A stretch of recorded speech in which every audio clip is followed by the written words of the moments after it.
Halo, assalamualaikum. Ketemu lagi teman-teman bareng saya pastinya di channel Novan JK. Nah, pada video kali ini aku mau membuat video tentang bagaimana sih tipsnya supaya mendapatkan ataupun mencari LPK yang bagus, yang bisa dipercaya dan tidak menipu. Jadi kira-kira seperti ya. Nah, tapi sebelumnya kita harus tahu dulu apa itu fungsi LPK, khususnya untuk yang lembaga bahasa Korea.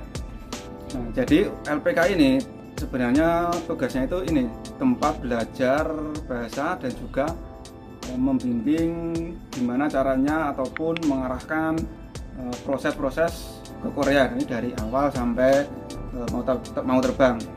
Jadi cuman setelah belajar, nah, pihak LPK itu mengarahkan cara-caranya aja. Soalnya kalau ke Korea itu kan semua prosesnya setelah lulus itu harus kita sendiri ya.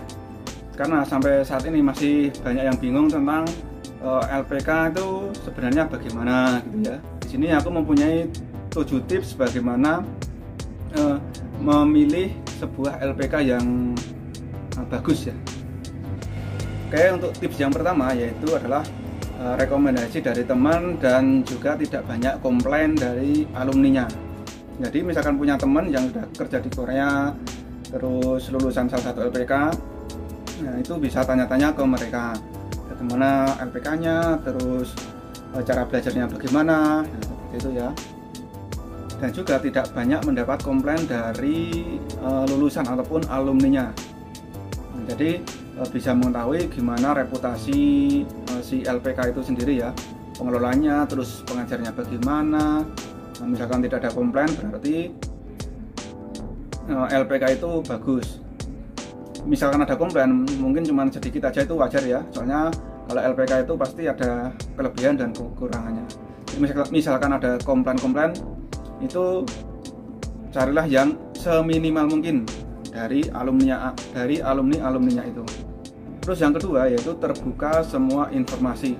Nah, di sini terbuka yang dimaksud adalah memberikan informasi. Nah, misalkan kita anak baru ataupun mau mencari LPK, kita bisa telepon ataupun WA, kita tanya-tanya mulai dari kurikulumnya ataupun cara belajarnya. Jadi dijelaskan secara rinci bagaimana kurikulumnya, terus tahap-tahapnya bagaimana. Nah, itu harus jelas itu ya. Terbuka juga masalah biaya. Nah, biaya dari awal, biaya daftar berapa, terus biaya pembelajarannya berapa, kemudian biaya tryoutnya berapa, terus ada biaya lain-lain enggak, biaya seragam, entah biaya buku, entah biaya kayak yang penting untuk menunjang kebutuhan belajar di LPK itu. Dan juga terbuka masalah biaya setelah lulus ataupun proses dalam sending, terus dalam prelim, dalam pas mau terbang. Nah, itu berapanya kan itu kan sudah ada. Kalau belum tahu bisa dicek teman-teman sendiri di websitenya BP2MI ataupun PNP2TKI. Itu nanti di sana ada rinciannya. Kalau misalkan belum jelas nanti di videoku yang sebelumnya itu ada biaya ke Korea itu aslinya seberapa, itu ada. Itu untuk masalah biaya ke Korea.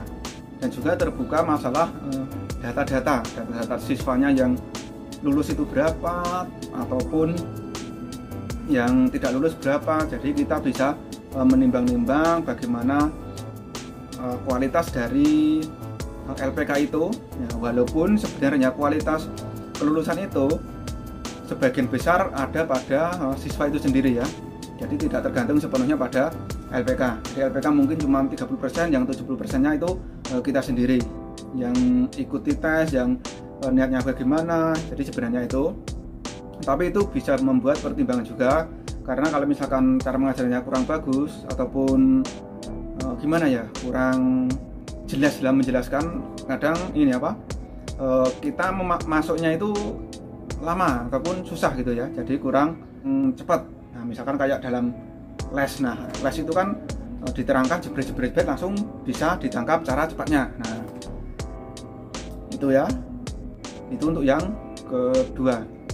Terus selanjutnya untuk yang ketiga, yaitu memberi kebebasan siswa.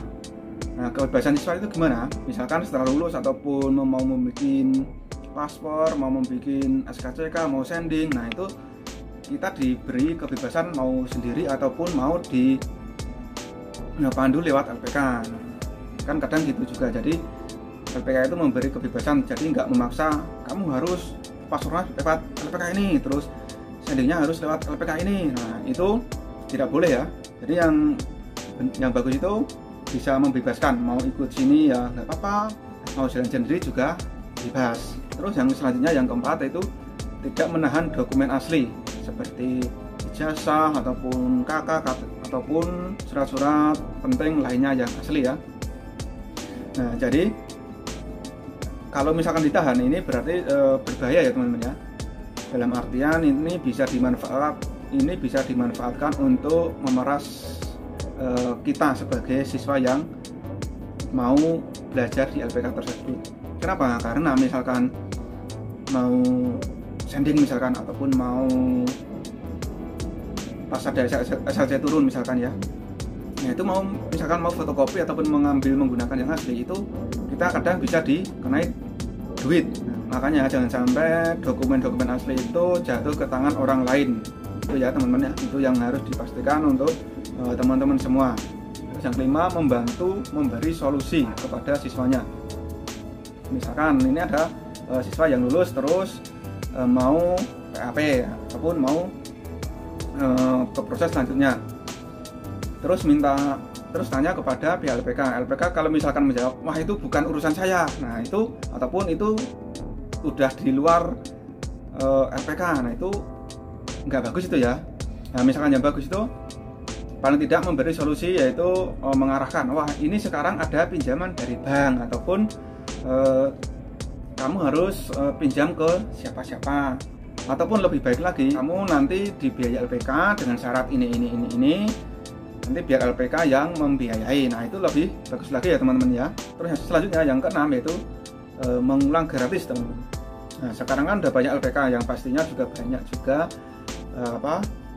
fasilitas ataupun nilai-nilai penarik sendiri yang bisa menarik para siswanya, yaitu salah satunya yang mengulang gratis sampai lulus. Nah, itu yang bagus ya teman-teman ya. Jadi misalkan tahap pertama itu ternyata nggak lulus, nah terus pengen sekolah lagi ataupun mengulang lagi, nah itu ternyata bayar, kamu harus bayar seperti anak baru. Nah, itu sebenarnya kurang bagus ya teman-teman. Kalau bisa carilah yang bisa mengulang gratis sampai lulus kalau bisa itu ya. Terus selanjutnya yang ke-7 yaitu ada tryout teman-teman ya, ataupun juga pemantapan sebelum ujian. Nah, itu jadi kita bisa siap-siap ataupun benar-benar mantap sebelum menghadapi ujian itu. Jadi pikiran kita itu benar-benar fresh untuk menghadapi soal-soal yang rumit-rumit ataupun soal-soal yang mau keluar. Nah, biasanya kan ada kisi-kisinya yang mau keluar, biasanya dari LPK itu lebih cermat dalam mencari kisi-kisi materi-materi yang biasanya keluar. Jadi yang bagus itu diadakan tryout, jadi benar-benar mengasah ilmu kita sampai di mana. Nanti misalkan kurang itu bisa diperbaiki lagi cara belajar kita, mana-mana yang harus diperbaiki itu ya. Terus juga ada yang bertanya apakah sertifikat dari LPK bisa menentukan kelulusan. Nah, itu tidak ya teman-teman ya. Jadi sertifikat LPK itu cuma sebatas kayak sertifikat biasalah. Jadi belum tentu menentukan kelulusan. Jadi yang menentukan kelulusan itu adalah kita sendiri. Jadi buat teman-teman yang mau belajar ataupun mau menghadapi ujian itu, belajarlah dengan benar-benar dan juga tetap semangat walaupun dikendor-kendori. Wah, pesannya banyak banget, sampai puluhan ribu. Jadi kalian harus tetap semangat ya. Jadi kalian harus benar-benar percaya diri biar kalian tetap bisa menghadapi soal-soal ujian, entah itu ujian tahap pertama ataupun ujian yang skill test. Itu ya teman-teman ya. Oke, kira-kira seperti itu ya teman-teman, gimana cara ataupun tips memilih sebuah LPK yang bagus dan terpercaya bisa benar-benar diandalkan ya teman-teman ya.